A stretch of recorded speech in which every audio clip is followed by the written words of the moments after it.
Job లేక ఇబ్బంది పడుతున్నారా? అయితే మెడికల్ కోడింగ్ మీకు మంచి ఆప్షన్. వెంటనే కాల్ చేసి కోర్సులో జాయిన్ అవ్వండి.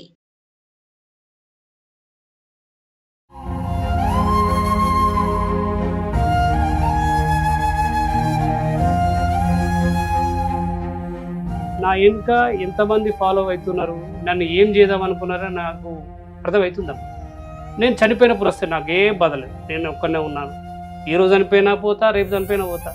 కానీ నా పిల్లలు ఎందుకు చనిపోయారో తెలిసేదాకా నేను బతుకుండాలని నేను కోరుకుంటున్నాను. నమస్తే, welcome back to Suman TV. Vijaya Reddy భర్త సురేందర్ రెడ్డి గారు మనతో పాటు ఉన్నారు. మరి సురేందర్ రెడ్డి గారితో మాట్లాడతాం. నమస్తే అండి. నమస్తే అమ్మా. సురేందర్ రెడ్డి గారు, ఒక విషయం చెప్పండి. నేను ఆవిడ ఇంటర్వ్యూ కూడా చూశాను. ఆవిడ చెప్పే వాదన ఏంటంటే మోసం చేశారు, ఏజ్ విషయంలో కూడా 2 సంవత్సరాలు తేడా అని చెప్పారు, కానీ తర్వాత తెలిసింది 10 సంవత్సరాలు తేడా ఉంది ఇద్దరికి అని చెప్పేసి.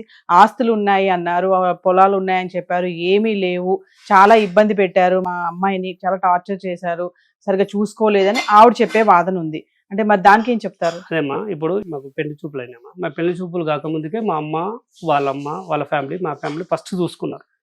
మా అమ్మ చూసింది పిల్లని, నన్ను ఫోటో చూశారు. తర్వాత ఎంగేజ్మెంట్కి వచ్చానమ్మా. ఎంగేజ్మెంట్ పిల్లని చూసడానికి ఎంగేజ్మెంట్ వచ్చిన తర్వాత, ఎంగేజ్మెంట్ కాకముందే పువ్వులు అవి వేయకముందుకే అమ్మాయిని చూపెట్టారు ఫస్ట్ పెళ్లి చూపుల్లో. నేను అమ్మాయిని బిల్డింగ్ మీదకి తీసుకెళ్ళి కూర్చోబెట్టి ఫేస్ టు ఫేస్ అడిగినమ్మా, నేను నీకు నచ్చానా?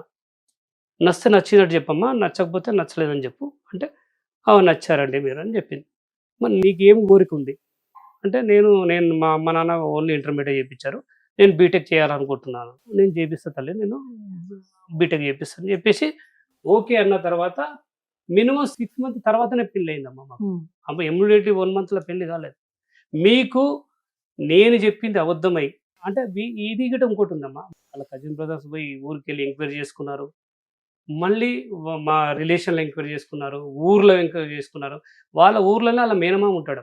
మా బీబ్నార్లో వాళ్ళ మేనమామ అంటే మా అత్తయ్య వాళ్ళ అన్ననే ఉంటాడు. వాళ్ళే సంబంధం తీసుకొచ్చారు. వాళ్ళు అన్నీ ఎంక్వైరీ చేసుకుంటారు కదమ్మా, మ్యాక్సిమం అన్నీ ఎంక్వైరీ. ఇప్పుడు ఊర్లో అనేది దాచిపెట్టేది ఏమి ఉండదు. 6 months చూసుకున్నారు, అన్నీ చూసుకున్నారు, అన్ని ఫైన్ అనుకున్నప్పుడే వాళ్ళు నాతో మ్యారేజ్ చేశారమ్మా. వీళ్ళు ఇప్పుడు అలిగేషన్ చేసేది ఏంటంటే నా ఏజ్ ఎక్కువ అని. ఓకే అమ్మా, ఏజ్ ఎక్కువ అంటున్నారు మీరు, ఓకే. 18 సంవత్సరాలు అవుతుందమ్మా మా పెళ్ళి. సురేందర్ రెడ్డి గారు, ఒక విషయం చెప్పండి. అంటే మీకు ఇప్పుడు ఎవరిపైన అనుమానం ఉంది? మీరు మేడిపల్లి పోలీస్ స్టేషన్లో మళ్ళీ ఫిర్యాదు చేశారు, ప్రాణహాని ఉందని కూడా చెప్తున్నారు. మీకు ప్రాణహాని ఉందన్న డౌట్ ఎందుకు వచ్చింది? చాలా అనుమానాలు వచ్చాయి, ముందైతే నాకు ఎటువంటి అనుమానం లేదు అని చెప్పేసి వదిలేసాను అన్నారు. తర్వాత ఒకదాని తర్వాత వాకప్ చేస్తూ ఉంటే నాకు షాక్లు వచ్చాయని చెప్పేసి చెప్పడం జరుగుతుంది. అంటే ఎవరి మీద మీకు అనుమానం ఉంది? ప్రాణహాని అంటున్నారు ఏంటి? ఎవరు మిమ్మల్ని చంపాలని ఎవరు ప్రయత్నిస్తున్నారు అనుకుంటున్నారు? అమ్మా, ప్రాణహాని ఉంది అంటే నేను రైల్వే పోలీస్ స్టేషన్ దగ్గరికి వెళ్ళాను. వాళ్ళు రైల్వే పోలీస్ వాళ్ళు నన్ను పిలిచారు, వాళ్ళని పిలిచారు. నేనేం అడిగినంటే, నేను ఒక్కనే ఉన్నాను, వాళ్ళు 3 ఉన్నారు. నాతోటి నా ఫ్రెండ్ వచ్చాడు, నా ఫ్రెండ్ దూరం కూర్చున్నాడు. వాళ్ళు ఏం చేశారంటే నేను రైల్వే పోలీస్ డిస్కషన్ చేసినప్పుడు నేను బయటకు వస్తున్నాను, మా బొమ్మలు బయటనే ఉన్నాడు. నేను చంపేస్తారా, నేను ఉంచారా నేను అన్నాడు. అప్పుడు ఆ సందర్భంలో చుట్టుపక్కల పోలీసులు ఉంటున్నారు. తర్వాత మళ్ళీ ఎస్ఐ గారు, సిఐ గారు, డీజీపీ గారు అందరు కూర్చున్నప్పుడు ఈయన గట్టిగా అరుస్తున్నాడు, చంపేస్తా అది ఇదని. వాళ్ళు చెప్పేశారు, సిఐ గారు చెప్పారు, ఏం పిచ్చిగా ఉందా, నా ముందే నువ్వు బెదిరిస్తున్నావు, ఇప్పుడు చంపు, నువ్వు తీసి బొక్కలు నొక్కుతాను నేను అన్నాడు. ఎందుకంటే ఒక వ్యవస్థ ఉన్నప్పుడే నువ్వు బెదిరించినప్పుడు, ఇప్పుడు నాకు సేఫ్టీ ఏముందమ్మా, నేను ఒక్కరినే తిరుగుతూ ఉంటాను బయట. ఎందుకంటే నేను పోలీసు కోరుకునేది ఒకటే, నేను నా పిల్లలు, మా భార్య ఎందుకు చనిపోయింది, నేను ఫస్ట్ నాకు ఈ డబ్బు గోల్డ్ గురించి నేను అడుగుతలేను తల్లి. నేను అడిగింది ఫస్ట్ నా డాక్యుమెంట్స్ చేయండి, నేను లీగల్గా అప్లై చేసుకుంటానే మాట్లాడాను. కానీ నువ్వు గోల్డ్ ఎందుకు తీసుకుపోయావు, డబ్బు ఎందుకు తీసుకుపోయావు, ఇప్పటి వరకు మీరు అసలు వాటి గురించి అడగలేదు. వాళ్ళు డిస్కషన్ చేయలేదు, వాళ్ళే బయటకు తీస్తున్నారు, నువ్వు చచ్చితే ఎవరికి, నువ్వు బతితే ఎవరికి అని. నేను నా నోటి నుంచి రాలేదు. అంటే మీరేంటంటే ఒకటే కోరుకుంటున్నారు, ఎందుకు చనిపోయారు, దీనికి రీజన్ ఎవరు అంటే నేనేమంటున్నానమ్మా అంటే వాళ్ళకి తెలుసు. ఎందుకంటే అమ్మది ఇప్పుడు 8 సంవత్సరాలు ఈయన ఉంటుంది కాబట్టి బిడ్డ మూమెంట్స్ అన్ని తెలుసు, అన్నకు తెలుసు, అలా వదినకు తెలుసు. నేను దూరంగా ఉన్నా కాబట్టి నాకు తెలియదమ్మా. నేను ఓన్లీ ఫోన్లోనే మాట్లాడుతాను కాబట్టి ఆమె డిస్కషన్ చేసిన దాని గురించి నాకు తెలుస్తుంది, కానీ ఆమె ప్రతి మూమెంట్ నాకు తెలియదు కదా. వీళ్ళని అడిగేది మీకు అన్నీ తెలుసు, మీరు చెప్పండి ఎందుకు చనిపోయింది, ఇప్పుడు నా పిల్లలు, నా భార్య ఎందుకు చనిపోయిందని నాకు తెలుసుకోవాలని ఉంటుంది కదమ్మా. ఇప్పుడు నేను పోతప్పుడు నాతోటి మాట్లాడి ఎయిర్పోర్ట్లో ఎక్కించిపోయింది నా భార్య, వచ్చే వరకు శవంగా ఉంది, నేను ఎవరితోటి మాట్లాడాలి? ఇప్పుడు నేను నేను ఎప్పుడు ఎవరితోటి మాట్లాడాలో ఎవరితో డిస్కస్ చేయాలి నేను. ఇప్పుడు మీరు చెప్తలేరు, మీకు తెలిసి కూడా చెప్తలేరు. అసలు ప్రాబ్లం ఎందుకు వచ్చింది? అందుకే నేను కోరుకున్నది ఏంటంటమ్మా, పోలీసు వాళ్ళు కఠినంగా విచారిస్తే మాత్రం బయటకు వస్తాయి, ఖచ్చితంగా బయటకు వస్తాయి. ఎవరిని విచారించాలి?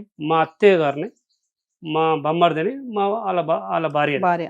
ముగ్గురిని కఠినంగా విచారిస్తే మాత్రం బయటకు వెళ్తాయి. వాళ్ళు మామూలుగా చెప్పుతోళ్ళు కాదమ్మా, నటనలో నెంబర్ 1 నటన చేస్తారు. ఎందుకంటే నాకు 25 రోజుల దాకా తెలియకుండా చేశారంటే వాళ్ళు ఎంత నటిస్తారు అనేది నాకు అర్థమైంది. అంటే దీని ఇంకా ఏదో సంథింగ్ ప్రాబ్లం ఉందమ్మా. అంటే వీళ్ళే ప్రాబ్లం నేను అంటలేను, వీళ్ళకి తెలుసు ఎందుకు చనిపోయింది కంటే క్లారిటీగా వాళ్ళ దగ్గర ఉంది, కానీ నాకు చెప్తలేరు. ఎందుకంటే నా పిల్లలు, నా భార్య చనిపోవడానికి కారణం నేను తెలుసుకోవాలనే కోరుకుంటున్నాను నేను ఫస్ట్.